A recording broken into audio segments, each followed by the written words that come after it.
En el año 1969, el filósofo norteamericano Matthew Lipman escribió una novela filosófica muy particular, a la que puso por título Harry Stottlemeyer's Discovery, que traducido al español sería El descubrimiento de Harry Stottlemeyer. Se trataba de algo novedoso, no por el simple hecho de ser una novela filosófica, pues ya muchos otros filósofos en el siglo XX e incluso antes habían escrito novelas y cuentos filosóficos. Baste con recordar que algunas de las obras más importantes de los ilustrados franceses fueron cuentos y novelas, como Cándido y Zadig de Voltaire, o como El sobrino de Rameau de Diderot, y que también filósofos existencialistas como Jean-Paul Sartre y Albert Camus escribieron novelas y obras de teatro de claro contenido filosófico. La novedad en este caso estaba en otras cosas.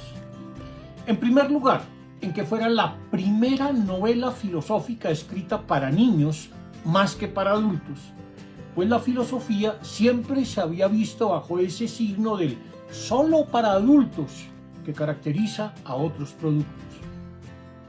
Pero había una novedad aún mayor. El tema fundamental de la novela era un asunto bastante complejo y para muchos difícil de entender: la lógica formal, la lógica descubierta por Aristóteles. ¿Acaso es posible presentar en un contexto dramático como el de una novela algo tan impersonal y abstracto como las reglas del razonamiento correcto? Pues Lipman creía que era posible y se puso el reto de lograrlo. En efecto, el descubrimiento de Harry es en lo esencial un cierto experimento mental. Se trataba de ver cómo un grupo de muchachos que ya estaban dejando la infancia y que empezaban su tránsito hacia el mundo de los adultos, examinando con cierto cuidado sus propias formas de pensar y decir las cosas en su experiencia inmediata, cotidiana, cómo esos muchachos eran capaces de encontrar en esas formas de pensamiento y expresión ciertas reglas generales que seguían y que debían seguir si querían pensar de un modo correcto. Ese grupo de muchachos estaría liderado por uno de ellos, Harry. Este Harry debía guiar la búsqueda de estas reglas del pensar a través de una serie de preguntas y problemas que se planteaba a sí mismo y que planteaba a sus demás compañeros, y sobre todo a través de sus propios descubrimientos y errores, y del análisis cuidadoso de múltiples ejemplos que le servirían para contrastar cada una de las reglas descubiertas. Pero si Harry era el que iniciaba la búsqueda, todos los demás deberían acompañarlo hasta conformar una comunidad de jóvenes investigadores que intentaban comprenderse a sí mismos, comprendiendo mejor el modo como pensaban. A su búsqueda entonces deberían unirse muchos otros: Elisa, Toño, Marcos y sus demás compañeros, y también sus profesores e incluso sus propios padres. Pero lo que se proponían los jóvenes personajes de esta novela era demasiado pretencioso: descubrir unas leyes universales del pensamiento humano, es decir, unas reglas que todos los hombres estaríamos obligados a seguir si queremos pensar de forma correcta. Sin embargo, y eso lo sabía Lipman, se trataba de hacer lo mismo que ya hace muchos siglos, hace ya casi 2400 años, alguien se había propuesto y lo había logrado con creces. Estamos hablando desde luego nada menos que del padre de la lógica y de aquel pensador que organizó por primera vez el conocimiento humano e inauguró ciencias tan importantes y tan diferentes como la biología, la psicología, la ética y por supuesto la propia lógica.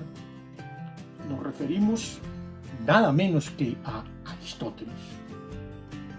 Pues bien, lo que hizo Lippmann al escribir su novela fue revivir al viejo Aristóteles, solo que ahora se trataba de un nuevo Aristóteles, de un Aristóteles niño que se preguntaba por cómo pensamos, que indagaba por lo que pasaba en nuestras mentes cuando pensamos y que buscaba identificar las reglas que seguimos al pensar. Lippmann había descubierto un personaje y ahora le correspondía dotarlo de un nombre.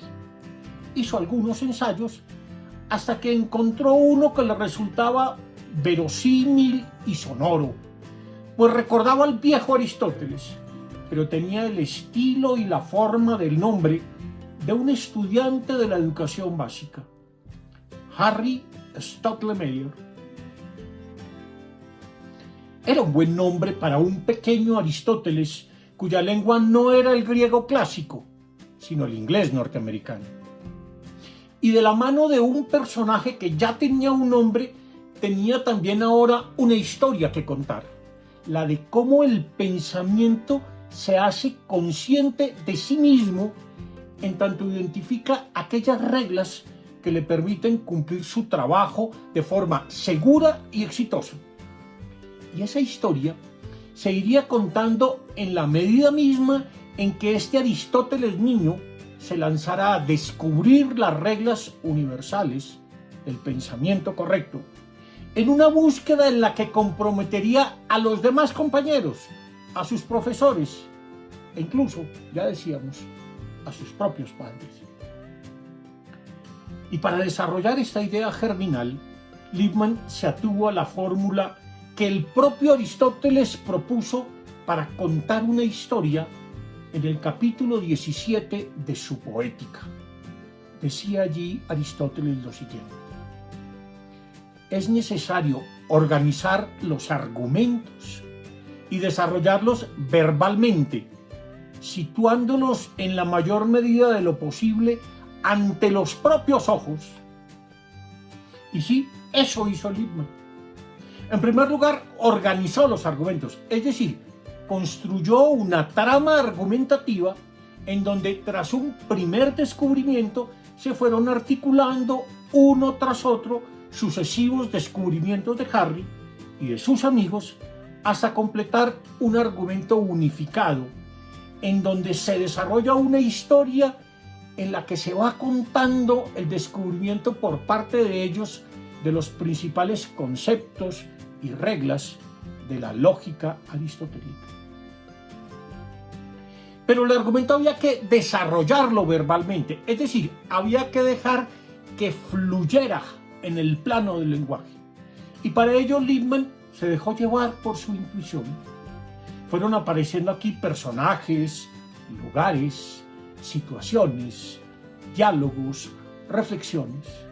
Y cada personaje aportaba algo nuevo: preguntas, dudas, sugerencias, imágenes. Incluso aportaba sus errores e inconsistencias. Y esto de una forma tal que la historia se empezó a contar por sí misma. Y el autor, muy atento, lo registraba todo en su escritura. Como en toda buena narración, el autor, Lippmann, no cuenta otra cosa que lo que le cuentan a él sus propios personajes.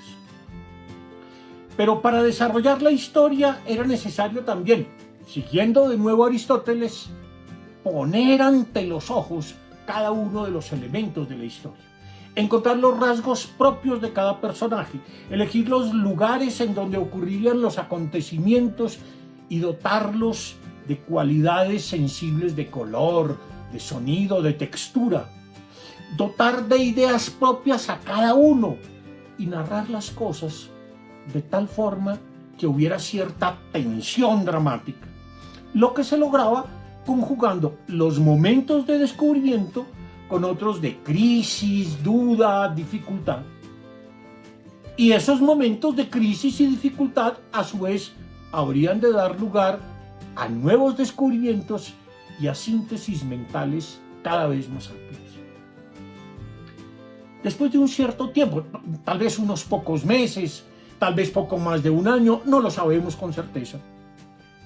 Se obtuvo finalmente un resultado, un texto de 18 capítulos cortos en donde se acompañaba paso a paso a Harry, a Elisa, a Marcos, a Toño y a muchos más en su búsqueda apasionada de lo que ellos mismos llamarían las reglas del pensar. Luego vendrían otras novelas, unas que como Elisa, Susie y Marcos desarrollarían los descubrimientos de Harry y sus amigos en nuevas direcciones, otras que como Elfie, Pío y Mechas y Pixie escribiría Lippmann posteriormente como una forma de preparar a los niños cada vez más pequeños en las artes propias del pensamiento filosófico. Con el descubrimiento de Harry y las novelas que acabo de nombrar, nacería el primer programa de educación filosófica para niños del que tengamos noticia. El programa para el que su creador, Matthew Lippmann, no encontró mejor nombre que este: Philosophy for Children, filosofía para niños. Varios años después, en 1997, en el prólogo que escribió para el libro de Walter Cohen y Vera Bassman, ¿Qué es filosofía para niños? Ideas y propuestas para pensar la educación?, el propio Lippmann presentaba el nacimiento de su programa de educación filosófica en los siguientes términos. Con la escritura del descubrimiento de Harry en 1969 y su puesta en práctica con niños de quinto grado un año más tarde, vio la luz la filosofía como tema y currículum de la escuela primaria. Apareció en escena sin haber sido antes prevista o propuesta, defendida o atacada. Aún las pocas personas que la aceptaron cuando llegó tenían dudas acerca de lo que podría realizar. Representante de un género hasta entonces inexistente, este libro recibió al comienzo escasa o nula atención y parecería que pronto llegaría a ser superfluo. Al salir, la novela llamó la atención de una parte de un grupo minúsculo de personas. A decir verdad, a muchas de ellas el libro solo les atraía como curiosidad.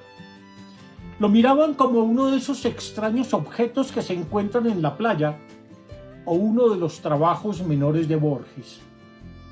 Pero, ¿qué es lo que efectivamente veían en él? ¿Qué poder podría otorgar esta novela? ¿Y qué peligros en ese momento latentes podría su presencia despertar en la escuela? Algunos educadores me alertaron sobre el hecho de que un programa de filosofía para niños en la escuela primaria podría convertirse en la ruina de esos pequeños, porque cuando los años pasaran se encontrarían con otros maestros y cuando volvieran a reunirse con sus familiares en sus casas, llegarían a ser unos pequeños escépticos inmanejables e insoportables. Mi respuesta fue que estos recelos no tomaban en cuenta los beneficios que los chicos tendrían a partir de la filosofía. Niños que viven en situaciones donde prevalece el abuso de menores tienen especial necesidad de producir buenos juicios. Sostuve que la filosofía, bien enseñada, más bien podría mejorar en ellos su sabiduría práctica y su capacidad de juzgar, de modo tal que pudieran ser capaces de decidir con cuidado, sensibilidad y prudencia cómo comportarse. Los chicos de ficción que pueblan las novelas de filosofía para niños son presentados como seres razonables y la educación se presenta como una educación para la razonabilidad. Por seres razonables, quiero decir, no simplemente seres que traten de ser guiados por razones en su propia conducta, sino que estén también abiertos a los razonamientos de otros. Por tanto, la razonabilidad implica mente abierta y respeto mutuo, además de un pensar crítico, creativo y cuidadoso.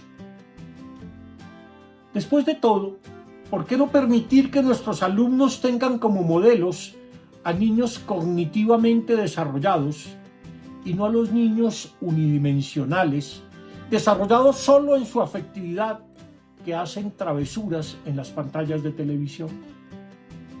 A menudo los niños buscan llegar a ser lo que se les ha dicho que son. Si les decimos que son sensibles o estúpidos, sentimentales o cínicos, muchas veces se esforzarán por vivir en conformidad con los términos con los que los hemos descrito. ¿No sería mejor darles mucha práctica en probar situaciones complejas, en considerar qué alternativas hay y cuáles podrían ser las consecuencias de cada alternativa, y entonces decidir lo que creen mejor hacer? ¿No serían de algún modo más sabios si se involucraran en deliberaciones en la escuela antes de que los escoltemos a la salida de estas y los enviemos a un mundo cruel y complejo, con pocos puertos seguros y lejanos entre sí?